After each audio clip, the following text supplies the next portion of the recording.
prometida para o povo de Israel, o povo do Egito ali. E o povo começou a murmurar, porque dizem que estava com sede, e perguntou se Moisés tinha trago eles ali para aquele lugar para poder morrer de sede, eles e tudo que eles tinham, as criações dele. Então o Senhor manda com que Moisés passe adiante do povo com alguns dos anciões, para que ele, com a vara que o Senhor tinha dado para ele, para poder fazer sinais, ele tocasse na rocha com a vara para que ela pudesse sair água, para que o povo viesse saciar a sua sede.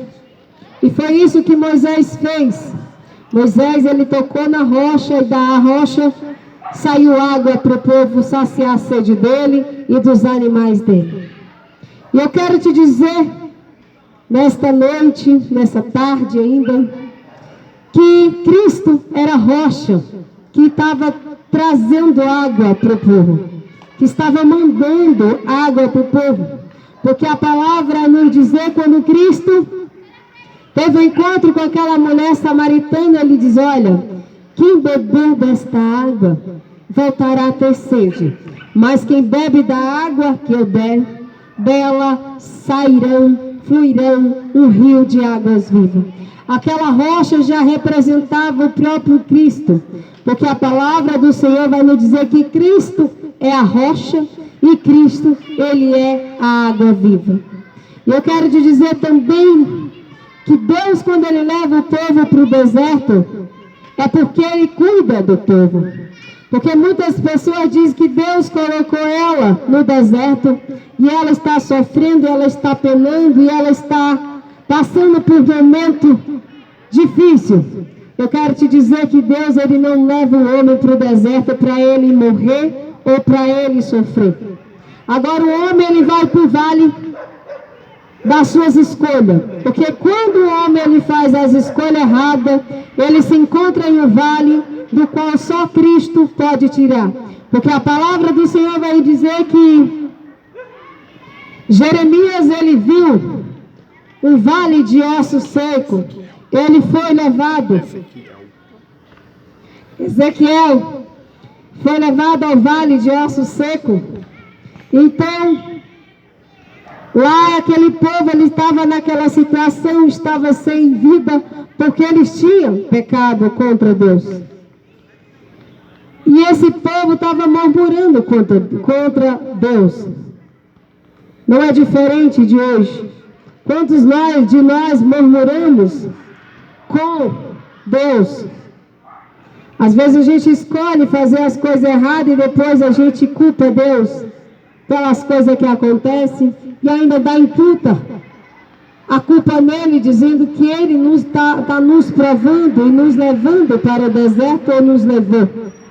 Cristo, ele não te leva no deserto para te matar. A gente passa pelo deserto para ver a providência de Deus em nossa vida, para ver os seus milagres acontecer. Porque lá no deserto é uma terra seca, aonde não tinha possibilidade de ter água. Foi tanto que a água não saiu de uma mina da terra cavando o chão. Não, ela saiu da rocha. Coisa impossível para nós, mas para Deus não. Ele tirou água da rocha eterna, da rocha viva, que já representava o próprio Cristo, essa rocha. Daquele, se a gente bebe da água que ele nos der, nunca mais a gente terá sede. Porque dentro de nós vai jorrar um rio de água viva. Então Deus, ele cuida do povo. Deus, ele cuidou daquele povo, porque a palavra do Senhor vai nos dizer que nem sandália daquele povo se gastava. As roupas não se envelheciam. Por quê? Porque o próprio Deus cuidava daquele povo. A palavra também vai dizer que quando estava o sol quente e escaldante, a palavra do Senhor vai nos dizer que Deus mandava uma nuvem para cobrir aquele povo, para que eles não viessem se afadigar no sol escaldante do deserto. E quando chegava a noite, porque é um clima É estranho o clima do deserto. De dia é muito calor, mas à noite é muito frio. Então à noite era preciso o Senhor enviar uma coluna de fogo para o povo ser aquecido. E este fogo é o próprio Cristo. Porque a palavra do Senhor vai nos dizer que os seus olhos são como chama de fogo. Ele era o próprio fogo no deserto ali. Eu quero te dizer também que Deus, quando Ele faz algo, já tem um propósito. Ele já criou um propósito. Porque quando o homem caiu no jardim, Deus já tinha feito o propósito. Porque na palavra vai dizer que Cristo, o Cordeiro vivo, já tinha sido morto antes da fundação do mundo. Então, antes do homem cair, o Cordeiro já tinha sido sacrificado. Então, Deus, quando Ele faz uma situação, já tem um propósito. E o propósito de Deus em nossas vidas, Ele não falha. Porque o propósito é de Deus, não tem como falhar. O homem falha. O homem foi colocado no jardim. Ele falhou. Mas o propósito de Deus não falhou. Porque Cristo, Ele já tinha sido sacrificado antes do pecado do homem alcançar a humanidade. O sangue já tinha escorrido para perdoar o meu e o seu pecado. O sangue do Cordeiro imolado, Jesus Cristo, já tinha nos lavado, já tinha nos purificado lá na eternidade, lá no céu. O Cordeiro já tinha sido morto para perdoar o meu e o seu pecado. Mas como Deus faz tudo no céu para se cumprir aqui na terra, o Cordeiro teve que vir em forma de homem.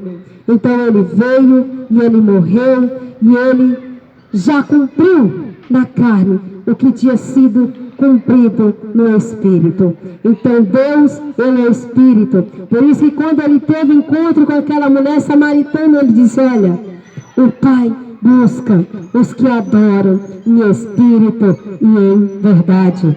Porque Ele busca verdadeiros adoradores. E é necessário a gente ser verdadeiro adorador. Adoradores de Cristo Jesus. Porque Ele foi o sacrifício. Ele é a água da fonte que jorra de dele para dentro de nós. Porque é de Cristo que essa água entra ou adentra em nós e jorra para fora de nós, purificando todos os nossos pecados. Por isso que quando Ele foi morto naquela cruz, antes de Ele morrer, Ele pediu para o Pai perdoar nossos pecados, mas Ele já tinha perdoado na eternidade.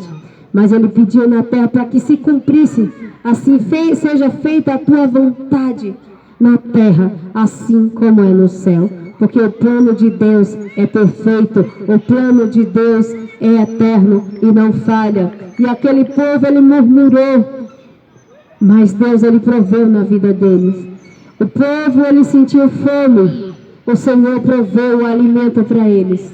Então o deserto é propósito de Deus. Agora vale a escolha nossa. É nós que escolhemos ir para lá e sofrer. E depois a gente não decide as coisas e vai dizer que Deus é que está nos testando. Mas a palavra do Senhor vai dizer que Deus, Ele não prova ninguém. Ele não tenta ninguém, também não pode ser tentado. Então fique com essa mensagem nesta noite para pôr o coração.